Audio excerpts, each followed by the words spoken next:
السلام علیکم ورحمۃ اللہ وبرکاتہ۔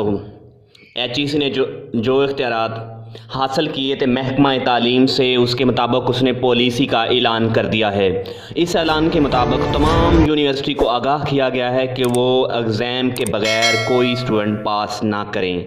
ایگزام کے لیے وہ ایک واضح پالیسی بنائیں، چاہے وہ ایگزام اسائنمنٹ کا ہو، چاہے وہ ایگزام وائوا کا ہو، آن لائن چند منٹ کا انٹرویو ہو۔ یہ سارا لینے کے بعد انہیں اگلے سیمیسٹر یا اگلی کلاس میں بھیجا جائے، اور جو پالیسی بنائی جائے وہ ایچ ای سی کے ساتھ ہو بہو شیئر کی جائے۔ ایسی ایچ ای سی دیکھے گا اور پھر ریکمینڈ کرے گا اس کو، اور تمام یونیورسٹی کے لیے یہی ہدایت جاری کی گئی، کیونکہ بورڈ کے تمام بچوں کو جو آپ کی 32 بورڈ تھے ان کو پاس کر دیا گیا، اور اس کے بعد ایچ ای سی کے پاس اختیارات تھے کہ وہ ڈیسائیڈ کرے کہ یونیورسٹیز کو کیسے چلانا ہے۔ تو یونیورسٹی نے اپنی جو ایچ ای سی سے ہدایات لے لی ہیں، اور اب وہ پالیسی جلد از جلد مرتب کرنے کے بعد ایچ ای سی کو آگاہ کریں گے۔ ایچ ای سی کے اسپیشلسٹ پالیسی کو دیکھیں گے اور پاس کریں گے، اور اس کے بعد یونیورسٹی فوراً ایگزام لے گی۔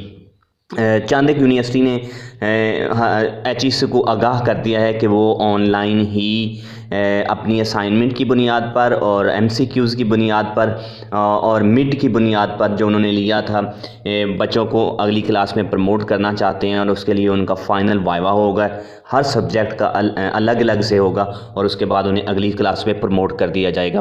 ایچ ای سی ان سے متفق ہے، اور اگلے چند دنوں میں باقی یونیورسٹی پالیسیز مرتب کرائیں گی تو یہ ایگزام جو ہیں ہو جائیں گے۔